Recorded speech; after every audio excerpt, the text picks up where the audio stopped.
এই উদাহরণ সর্বত্র। যে কোনো পরীক্ষায় আপনারা দেখবেন বাংলাদেশ দুর্নীতির তালিকায় সর্বনিম্নে। সততা বলে আমাদের আর কোনো জিনিস নাই, শৃঙ্খলা বলতে আমাদের আর কোনো জিনিস নাই। কাজে এই দুর্নীতি থেকে বাইর না হলে এই কোনোটাই হবে না। আমরা আজকে অ্যাডমিনিস্ট্রেটিভ সার্ভিসেসের সমিতির সম্মেলনে এসেছি। কাজে এই দুর্নীতি কোথায় আছে, কিভাবে আছে, তাদের অজানা নয়। এবং এটা ছাড়া, এটার থেকে উদ্ধার পাওয়া ছাড়া বাংলাদেশের কোনো গতি নাই। এটার থেকে বের হতেই হবে আমাদের। আর সব কথা আপনি বাদ রেখে দেন, আমরা সব বুঝি। এটার থেকে বের হতে হবে। এটার থেকে আমরা কেউ মুক্ত হতে পারছি না, এমন গভীরে ঢুকে গেছে এটা। এবং আমরা যত বক্তৃতাই করি, এটা অসার বক্তৃতা। যদি না ওই স্কেলে আমরা একটা সৎ জাতি হিসেবে নিজেকে প্রতিষ্ঠিত করতে না পারি। আমরা অল্প সময়ের জন্য অন্তর্বর্তী সরকারের মধ্যে আছি। দুর্নীতির কতটুকু সমাধান দিতে পারবো জানি না, তবে আসাম থেকে আমরা একটা চেষ্টা করছি। দেখেছি অতীতেও চেষ্টা হয়েছে এটা, কিন্তু কাগজে পত্রের চেষ্টার মতো রয়ে গেছে, এটা কাজে লাগেনি। একটা চেষ্টা আজকে সকালেও বলছিলাম, সেটা এটা হচ্ছে অনলাইন সার্ভিস। সব তৈরি আছে, কাজে লাগাতে পারছে না। নানা রকমের ব্যাখ্যা আসে কেন এটা কাজে লাগাতে পারছে না। যে লোক যায় অনলাইন সার্ভিস ট্যাক্সটা দেওয়ার জন্য, বলছে সার্ভার ডাউন হয়ে গেছে। সুন্দর সুন্দর ব্যাখ্যা, অর্থাৎ আপনাকে সে দেবে না, সে সার্ভার ডাউন। আরেক জায়গায় আরেক ব্যাখ্যা দেবে না, ভূমি মন্ত্রণালয়। তার সব কিছু রেডি আছে। এমন জায়গা নেই আন্তর্জাতিক সহায়তার কারণে এগুলো তৈরি হয়েছে, কাজে লাগানো হয়নি।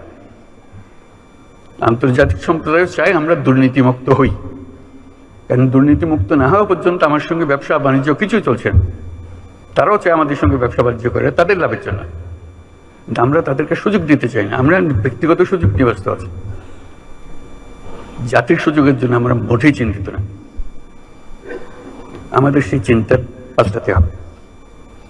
কাজে অনুরোধ, আজকে যারা সরকারের কার্যক্রমে আছেন, কিন্তু সরকারটা হলো গোড়া, দুর্নীতির গোড়া হলো সরকার, সেখান থেকে সরকার বিস্তৃত হয়। কাজে এই সরকার যদি দেশের উপকারে আসতে চায়, তাহলে এটার থেকে আমাদেরকে মুক্তি দিতে হবে। সে আবেদন আজকে করব যে আমরা থাকা অবস্থায় আমরা যেন প্রতিটি ক্ষেত্রে অনলাইন সার্ভিস যেগুলো তৈরি আছে, ভবিষ্যতে তৈরি হবে সেগুলোর কথা বলছি, যেগুলো তৈরি আছে এটা 100% আমরা ইমপ্লিমেন্ট করে যেতে পারি।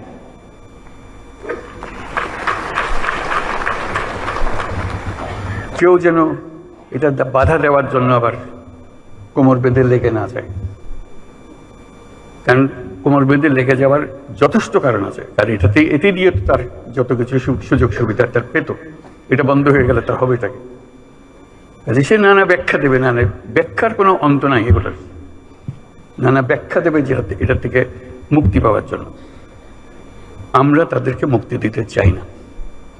আজকে সকালের মিটিংয়ে যেটা বলছিলাম, যে জেলা, যেহেতু ডিসি সাহেবদের সঙ্গে আলাপ করছিলাম, যে জেলাগুলোকে এখন আমরা স্কুলের রেজাল্টের মতো ফার্স্ট, সেকেন্ড, থার্ড, ফোর্থ করবো। কে ফার্স্ট হলো, কে সেকেন্ড হলো, প্রতি মাসে সেটা আমরা ফলাফল প্রকাশ করব।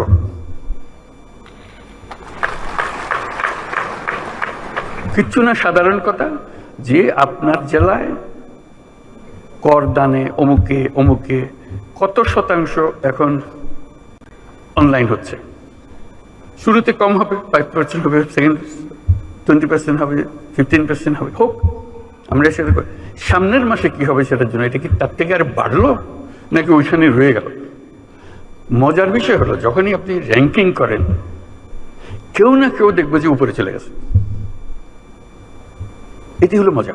কাউকে ওর শাস্তি দেওয়ার কিছু নেই, যে কম আছে তারা শাস্তি দেওয়ার কথা, যে ভালো করছে তাকে বাহবা দেওয়া।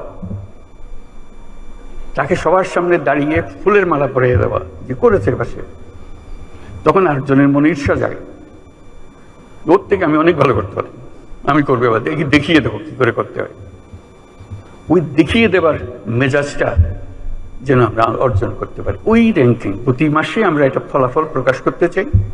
সবাই তার বন্ধু বান্ধব সব জেলা দেখবে কে কোন জেলা ফার্স্ট হলো, কোন জেলা সেকেন্ড হলো, কোন জেলা থার্ড হলো। যারা উপরে থাকবে তাদেরকে আমরা অভিনন্দন জানাবো, যারা নিচে গেলো তাদেরকে উৎসাহ দেবো যে দেখো, চেষ্টা করে দেখো আর একটু উপরে উঠতে পারবে না, গতবার তো তুমি ভালোই করতেছিলে, আবার নিচে নেমে গেলে কেন, কি হয়েছে আমাদেরকে বলো, তোমার কি সাহায্য করে, যাতে করে আস্তে আস্তে ওই 100%-এ চলে যেতে পারে। অর্থাৎ আমার জেলায় যে কোনো জায়গায় যেখানে আমার অনলাইনের সিস্টেম আমাকে দেওয়া হয়েছে, আমি 100% এটা ইমপ্লিমেন্ট করেছি। এই প্রতিজ্ঞা আমরা আজকের সবাই নিয়ে নিলাম। দুর্নীতি কেবল আমাদের দেশে না, এবার জাতিসংঘের বৈঠকে যখন আলাপ করছি, তখন এক বৈঠকে ইউরোপিয়ান ইউনিয়নের যিনি প্রেসিডেন্ট উর্সুলা, তার সঙ্গে আলাপ করতেছিলাম।